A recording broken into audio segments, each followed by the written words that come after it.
Soybean के बारे में जो आखिरी प्रश्न उन्होंने कहा, प्रोटीन के बारे में और डायबिटीज के बारे में, दुनिया में अभी ऐसा कोई अध्ययन नहीं हो पाया है जिससे यह सिद्ध होता हो कि सोयाबीन से डायबिटीज ठीक हो सकता है।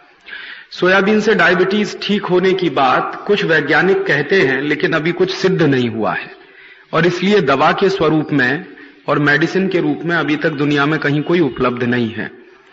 ये कल्पना जरूर ऐसी है कि सोयाबीन में जो कंपोजिशन है शक्कर का, जो शुगर का कंपोजिशन है, जो फ्रक्टोज है, उसमें ग्लूकोज है, फिर प्रोटीन है, फिर कुछ और भी चीजें, फैट भी है उसमें थोड़ा सा, कार्बोहाइड्रेट भी थोड़ा सा है। तो ऐसा माना जाता है कि उसका जो कंपोजिशन है, उस कंपोजिशन से शायद डायबिटीज की बीमारी को कंट्रोल करने में मदद मिलती हो, लेकिन अभी ऐसी कोई सिद्धि प्राप्त नहीं हुई है, ना भारत के वैज्ञानिकों को, ना दूसरे देशों के वैज्ञानिकों को। ये चर्चा चल रही है, पुस्तकों में चर्चा है, पत्रिकाओं में चर्चा है, अखबारों में चर्चा है, लेकिन सिद्ध नहीं हो पाया है। और प्रोटीन के बारे में तो सिद्ध हो चुका है। सोयाबीन द्वारा जो प्रोटीन मिलता है, वो किसी जानवर को मिले या किसी व्यक्ति को मिले, वो प्रोटीन बहुत ही जटिल होता है। और जटिल प्रोटीन जो होता है, माने बहुत कॉम्प्लेक्स है वो प्रोटीन, और वो जल्दी से पचता नहीं है। माने हम दाल खाते हैं, दाल में से प्रोटीन हमको मिलता है, वो प्रोटीन जितनी आसानी के साथ शरीर में काम में आ जाता है, उतनी आसानी से सोयाबीन का निकला हुआ प्रोटीन शरीर में काम नहीं आता। बल्कि सोयाबीन का निकला हुआ प्रोटीन एक तरह से शरीर में स्टोरेज के रूप में इकट्ठा हो जाता है। जैसे हम कोई चीज स्टोर भंडार करके रख लें, वैसे एक भंडार जैसा बन जाता है, उसका उपयोग नहीं हो पाता शरीर की ऊर्जा के लिए। इसलिए वैज्ञानिकों का ऐसा मानना है कि सोयाबीन का जो प्रोटीन है बहुत संश्लेषित है, बहुत जटिल है, बहुत मुश्किल है। इसलिए दुनिया भर में सोयाबीन खाने की बात कहीं नहीं कही जाती। अमेरिका में लोग कभी भी सोयाबीन नहीं खाते, यूरोप में कभी भी लोग सोयाबीन नहीं खाते। मैंने आपको कल उदाहरण दिया था कि यूरोप में सोयाबीन खाया जाता है, सिर्फ जानवरों को खिलाया जाता है, और खासकर जानवरों में भी गाय को कभी नहीं खिलाया जाता, क्योंकि गाय को तकलीफ होती है सोयाबीन खाके। यूरोप में सोयाबीन सिर्फ खिलाया जाता है डूकरों को, सुअरों को। और वहां भी क्या होता है, मैंने आपको बताया कि चूंकि जटिल है इसलिए आसानी से पचता नहीं, तो डूकर सोयाबीन की खली खाता है तो स्टोरेज के रूप में इकट्ठा हो जाता है, और डूकर थोड़ा जाड़ा हो जाता, मोटा हो जाता। और वो इसलिए डूकर को खिलाते हैं क्योंकि डूकर का मांस उन्हें खाना। तो सोयाबीन खाया हुआ डूकर थोड़ा जाड़ा हो जाता है, मोटा ज्यादा हो जाता है, इसलिए मांस ज्यादा मिलता है, इसलिए डूकरों को सोयाबीन खिलाने की परंपरा है। और वो भी सब देशों में नहीं है, सिर्फ हॉलैंड में है। मैं हॉलैंड जा चुका हूं और मैंने वहां पर देखा है कि उससे जो है दूसरे तरह की प्रॉब्लम भी हो रही है। जैसे वहां पर एक बड़ी प्रॉब्लम अभी शुरू हो गई है कि डूकर का मांस जो खाया किसी ने, और वो सोयाबीन खाया हुआ डूकर है, तो उन लोगों को पेट की बीमारियां बहुत होती है। जो सोयाबीन खाता है डूकर, डूकर का मांस जो लोग खाते हैं, तो लोगों को पेट की बीमारियां बहुत होती हैं जो डूकर का मांस खाते हैं, सोयाबीन वाला। इसलिए पूरे हॉलैंड में सोयाबीन का बहिष्कार कर दिया है। वहां कोई किसान सोयाबीन नहीं करता, यूरोप में भी कोई किसान सोयाबीन नहीं करता। भारत में हॉलैंड की एक कंपनी आई थी, उस कंपनी का नाम है सीजवान वीवी। तो सीजवान वीवी कंपनी आई थी सोयाबीन का बीज लेकर सबसे पहले, और मध्य प्रदेश में उस समय जब सरकार चलती थी, आज से ये करीब 15-20 साल पहले की बात है, तो मध्य प्रदेश सरकार को वो बीज मुफ्त में दिया गया था और कहा गया था कि आप अपने किसानों को अगर ये बीज बांटें तो हम आपके पैदा किए हुए सोयाबीन को पूरा खरीद लेंगे और आपको विदेशी मुद्रा मिलेगी। तो इस लालच में मध्य प्रदेश सरकार ने सोयाबीन का बीज बांटना शुरू किया ब्लॉक डेवलपमेंट ऑफिसर्स के माध्यम से। पहले मध्य प्रदेश में फैला सोयाबीन, अभी फैलते फैलते महाराष्ट्र में आ गया, थोड़ा गुजरात में भी चला गया, उत्तर प्रदेश में भी चला गया है। लेकिन अब करते करते खेती इस नतीजे पर पहुंचे हैं कि कुछ उसमें से फल नहीं निकलता। एक बात जो आपने कही कि सोयाबीन की खेती के बाद कपास की फसल बहुत अच्छी होती है, तो ये बात तो किसी दूसरी फसल पे भी सच है। आप कोई भी दलहन की खेती करें, कोई भी दाल करें, तुअर की करें, उड़द की करें, मूंग की करें, उसके बाद कपास लगाएंगे, हमेशा अच्छा होगा। कपास की फसल का अच्छे होने का एक छोटा सा सिद्धांत है कि जिस खेत में प्रोटीन ज्यादा देने वाली कोई भी अनाज पैदा की गई हो, अनाज की फसल ली गई हो, उसमें उसके बाद कपास लगाएंगे, हमेशा अच्छा होगा।